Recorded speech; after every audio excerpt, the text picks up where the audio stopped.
Oh, Kiana! Iya, may blue magic pa. Di you gising. Lagyan natin dito. Talaga? Seryoso? Seryoso mo daw? Thank you, Blue Magic. Thank you so much, Blue Magic.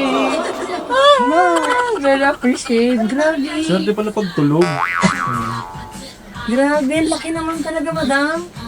Yay! Thank you so much, Blue Magic family, sa sobrang malaking gift na to, pink na pink. At thank you so much kay Sir Mark, si Madam Manager, at si ate, maganda ang lipstick. Hindi siya nagpakilala eh, kaya yun na lang ang intro siya sa akin. Bumili lang kami ng worth 50 pesos. Sila may binigay, oh, di ba? Blue Magic Tapos may talaga. letter pa. May pa-love letter sila. Ako lang magbabasa daw. Hindi pwede sa inyo. Baka i-share. Thank you po. Kaya ano pa, Blue Magic na. Let's go! Hindi na nanawagan ako sa Blue Magic family. Punuin niyo po yung bahay ko. Kahit kung hindi bahay, kwarto na lang po. Basta si Lito